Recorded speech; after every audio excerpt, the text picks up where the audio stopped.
Joachim, wir haben ja schon einiges im Bereich der KAB erlebt. Du als Landtagsabgeordneter jetzt noch in dieser Legislaturperiode, hast auch einige Jahrzehnte da bereits hinter dir. Was hat dich eigentlich damals bewogen und auch dein jetziges Engagement in der KAB weiterhin aktiv mitzuwirken? Ja, das ist in der Tat eine lange Geschichte. Ich war sogar Gründungsmitglied einer KAB-Gruppe in der Pfarrei St. Nikolaus am Hasenbergl. Ich verweise da immer mit Stolz darauf. Das war in den 70er Jahren.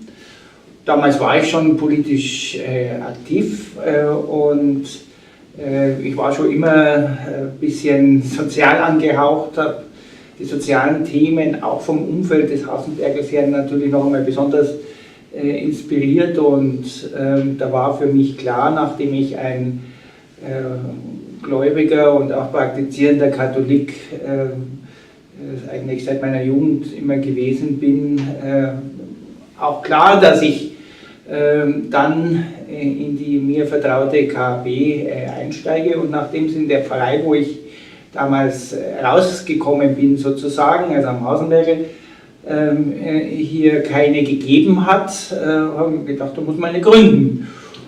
Und das hat dann auch funktioniert, der Pfarrer hat mitgemacht, es haben sich auch viele Leute jüngeren und mittleren Alters da zusammengetan.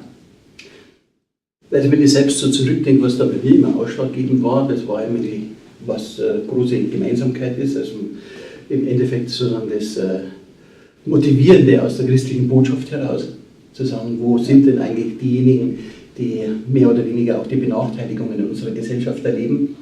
Und auf der anderen Seite, wo ich auch so miterlebt habe, also es macht eine Menge Spaß. Man trifft eine Menge an Leute, bekommt interessante Ideen mit, was also hier gesellschaftspolitisch abgeht. Und ich fand eigentlich interessant im Bereich der KAB, dass es uns auch gelungen ist, das in verschiedenen Bereichen auch zu beeinflussen. Ja, das ist richtig. Also ich meine, wenn man, wie wir beide, ich glaube, das kann ich übereinstimmend für uns sagen, wirklich voll aus der katholischen Soziallehre kommt und die vertritt, dann ist die KAB die Gruppierung, wo man das zum einen diskutieren kann, fordern kann, aber auf der anderen Seite auch inhaltlich immer wieder Rückbesinnungen macht. Weil nicht überall, auch in der Kirche, die katholische Soziallehre so im Mittelpunkt steht. Mhm. Was glaubst du, du bist ja selber auch Landtagsabgeordneter, welche Bedeutung hat denn eigentlich so die KAB für die Gesellschaft selbst? Wie hast du das so erlebt? Also kommen die Ideen der KAB in dem politischen Spektrum eigentlich vor, oder ist es eher eine Situation, dass du sagst, also das ist ein Player unter vielen, die also hier ihre Interessen einbringen? Das kommt natürlich immer schon auf den Zugang an, wenn jemand mit dem Katholischen oder auch mit dem Sozialen nicht viel Berührung hat, dann aus den politischen Kreisen, jetzt meine ich in erster Linie, dann ist es eher ein Player von vielen, aber sonst ist die KAB ja für die Meinungsbildung gerade derjenigen, die sich als christlich-sozial empfinden, und zwar jetzt nicht nur im parteipolitischen Sinne, sondern das kann durchaus auch verschiedene Parteien umfassen, schon ein wichtiger Ideenimpulsgeber, aber auch ein Diskussionsforum, wo man verschiedenste Fragestellungen der Sozialpolitik, des Sozialstaats miteinander diskutiert. Deswegen sage ich auch ganz klar, ohne die KAB hätte wahrscheinlich die Sozialgeschichte in unserem Land ärmer und anders ausgeschaut. Wo siehst du da so die Einflüsse, also von der KAB selber auf diesen politischen Bereich? Wenn man das Inhaltliche nimmt, die ganze sozialstaatliche Entwicklung, also in der solidarischen Sozialversicherung. Zum Zweiten dann natürlich auch sehr stark, da gab es ja verschiedene Leute, die das ganz stark auf ihre Fahnen geheftet haben, die Familienpolitik, wenn ich an Hans Stützle oder Hanna Stützle oder Leute denke, die da die KAB sehr stark geprägt haben und aber umgekehrt dann auch in der Familienpolitik etwas zu sagen gehabt haben. Das geht aber auch darüber hinaus in gesellschaftliche Fragen, die heute wieder aktueller denn je sind, was den Feiertagsschutz, den Sonntagsschutz, den Ladenschluss anbelangen. Also Strukturen, die insgesamt mit dem Arbeitsrecht, mit dem Arbeitsmarkt zu tun haben. Das sind Positionierungen, die auch von in Anführungszeichen liberaleren Kräften auch zum Beispiel in meiner Partei, in der CSU, übernommen werden, weil die KAB da Glaubwürdigkeit hat. Ja, das finde ich schon sehr spannend, wenn du also das so von der Glaubwürdigkeit her nochmal beschreibst. Wenn ich also den Koalitionsvertrag einmal so betrachte, der also hier ja verabschiedet oder beschlossen wurde, um im Bereich dieser Legislaturperiode auch die Politik zu bestimmen, dann hatten wir verschiedene Perspektiven oder Erwartungen auch dran. Also der eine Punkt war zum Beispiel die Frage der Solidarität. Also wir hatten ja Zehntausende Unterschriften auch gesammelt, also für die paritätische Finanzierung im Bereich der Krankenkassen, wo es dann darum ging, dass also hier sowohl von Arbeitgeber wie Arbeitnehmer gezahlt wird. Das ist ein Beispiel, ich sage jetzt einmal auch von Solidarität von unserer Seite aus, weil das unser wichtiger Aspekt war.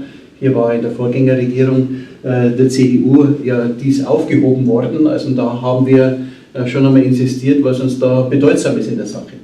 Oder ich denke jetzt zum Beispiel auch an die ganze Frage der Rentenpolitik, also wo es darum geht, dass 1992 ja die Anerkennung von Erziehungsleistungen einbezogen wurden. Wir hatten ja damals einige 100.000 Unterschriften dafür gesammelt und hatten auch das Modell mitentwickelt für die Anerkennung von Erziehungszeiten und sind eigentlich recht stolz, dass das also ein wesentliches Kind auch der KAB ist und haben jetzt bei den Koalitionsverhandlungen erlebt, dass also hier für das dritte Kind von Familien, die vor 1992 die Kinder geboren haben, dann auch eine entsprechende Anerkennung der Erziehungsleistung erfahren. Sagen wir so, wenn eine Familie 4 Kinder hat, die vor 1992 geboren wurden, sind es ja über 700 € mehr im Jahr, wenn man bedenkt den Einsatz des Mitgliedsbeitrags von der KAB, also der jährlich da fließt, und muss man sagen, da haben wir eine Menge in der Hinsicht auch an Gerechtigkeit, also für die Familien erzielt, wenn man diese Beträge dann auch so betrachtet. Ich sehe auch nochmal im Zusammenhang mit der Pflege, also wo wir ja sehr viel insistiert haben, dahingehend, dass also auch die Pflegegrade neu fixiert werden. Und wir stehen ja jetzt auch wieder vor der Auseinandersetzung, wie gewisserweise die Pflegesituationen verbessert werden, sowohl also in den Seniorenheimen als also auch in den Krankenhäusern, als auch die Pflege, die zu Hause stattfindet. Und ich glaube, da stehen wir auch noch vor großen Herausforderungen, wie wir da das alles voranbringen. Und eigentlich besonders stolz sind wir in der Hinsicht, wo es um die Frage des Feiertagsschutzes geht. Du hast ja das noch angesprochen gehabt. Die FDP bläst ja derzeit wieder zum Sturm gegen den Sonntag. Sie möchten an 52 Sonntagen frei haben. Karstadt und Kaufhof halten ihnen die Stange in dieser ganzen Sache. Ich hoffe, die CSU hält da mächtig dagegen, wenn es darum geht, also hier den Sonntag zu schützen, denn wir haben also hier auch gegen so manche Kommune, die hier den Sonntag freigegeben hat, also auch vor den Gerichten geklagt, und sowohl in München wie in Augsburg oder jüngst also in Ansbach, wo also die Allianz für den freien Sonntag und die Verbände davon gekämpft haben, also auch den Erfolg erzielt haben und die Kommunen also den Rückzug angetreten sind, also was den Sonntag betrifft. Denn es ist ja der einzige Tag im Jahr, der sich eigentlich ökonomisch nicht rechnen lässt. Die Allianz für den freien Sonntag ist ja ein ganz wesentliches Kind mit der KAB, zusammen mit den evangelischen Kolleginnen und Kollegen und den Gewerkschaften, insbesondere Verdi in diesem Bereich. Und da ist wirklich auch ein Erfolgsmodell entstanden, wo man sagen kann, im Vergleich zu früheren geschichtlichen Entwicklungen gibt es da auch immer stärker den Schulterschluss zwischen den Gewerkschaften und der KAB, aber auch entsprechender Politik. Ich nehme für mich schon in Anspruch, damit ein Garant in diesem Bereich zu sein, und es wird auch auf kommende Generationen so weiterentwickelt werden, glaube ich. Also gerade in diesem Bereich, aber alles, was du jetzt gerade angesprochen hattest, was sich jetzt in diesem Koalitionsvertrag der Großen Koalition wiederfindet, was sich aber auch insgesamt im Moment in der Diskussion der Gesellschafts- und Sozialpolitik befindet. Da hat die KAB ganz klare Positionen und bringt die auch in die Politik mit ein, und das ist für uns wichtig. Natürlich, wenn jemand vom Wirtschaftsflügel kommt, ist das dann mehr ein Stachel, der gelöckt wird, aber das muss ja so sein. Das ist ja gut so. Was glaubst du, was wären denn so aus deiner politischen Sicht heraus, also die zentralen Themen, die wir von der KAB auf die Zukunft hin aufgreifen sollten? Da denke ich mal, ist eines der zentralen Themen etwas, was uns eigentlich schon erreicht hat, nämlich die Fragen der Digitalisierung, dieser gesamte Prozess, der unter dem Schlagwort Wirtschaft und Arbeit 4.0 hier definiert ist. Die Fragen, welche Auswirkungen das auf die Beschäftigten hat, die Frage, welche Auswirkungen das möglicherweise auf das Arbeitsrecht hat, die Frage auch, welche Chancen, muss man auf der anderen Seite auch sehen, das insgesamt für die Gesellschaft bedeutet, auch gesellschaftspolitisch, weil Familienstrukturen möglicherweise dadurch auch profitieren und die Vereinbarkeit von Familie und Beruf vielleicht neue Formen der Arbeit ermöglicht, wenn das nicht zu einer persönlichen Ausbeutung dann führt. Das muss man alles diskutieren. Ich bedauere eigentlich, dass das noch nicht so als Megathema in der Gesellschaft momentan auf dem Schirm ist, aber ich weiß es bei der KAB verortet, ich weiß auch bei einer der Schwesterorganisationen, wo ich der Landesvorsitzende bin, nämlich der christlich-sozialen Arbeitnehmerschaft verortet. Ich weiß es aber schon als Zukunftsthema auch in der Koalitionsvereinbarung auch zumindest thematisiert, und zwar was Chancen und Risiken anbelangt. Das ist eins der Megathemen. Ein zweites Megathema ist sicherlich die Frage, wie sich Integration in unserer Gesellschaft, die von Migration, von Flüchtlingssituationen schon sehr stark geprägt ist, sich das auch auf das gesellschaftliche Leben, auf den Arbeitsmarkt, auf das gemeinschaftliche Leben auswirkt. Das ist auch eine Aufgabe, die christlich orientierte Sozialpolitiker, sage ich mal ganz neutral, hier bewegen muss. Und zum Dritten gibt es natürlich im Zusammenhang mit der Vermeidung und Bekämpfung von Armut immer Aufgaben, die uns besonders betreffen. Vielleicht sind in Bayern momentan die Herausforderungen dann noch nicht so groß, aber insgesamt ist es ein Thema, wo wir hier unbedingt schauen müssen, dass die notwendigen Maßnahmen ergriffen werden, dass die Menschen selber von ihrer Arbeit leben können und eine gute Arbeit mit einem guten Lohn haben und nicht irgendwelche Hilfskonstrukte, die auch immer aktuell mal diskutiert werden, da in den Vordergrund gerückt werden. Ich halte es für wichtiger, dass auf dem Arbeitsmarkt die Leute da entsprechend Perspektiven haben, und zwar alle Bevölkerungsgruppen. Und das ist Aufgabe der KAB wie der christlichen Politik. Ich denke mal, da gibt es sehr viele Übereinstimmungen. Andererseits gibt es natürlich auch so Aspekte, die uns darüber hinaus noch bewegen. Also ich glaube, der eine Aspekt, den du angesprochen hast, betrifft ja die Frage Zeitkultur. Ja. Also das heißt die Vereinbarkeit von Familie und Beruf, die Frage von Kindererziehungszeiten, von Pflege, von der Frage dessen, wie es uns gelingt, also auch ehrenamtliches Engagement zu ermöglichen, ob das jetzt im Bereich der KAB, der Feuerwehren oder des THW ist.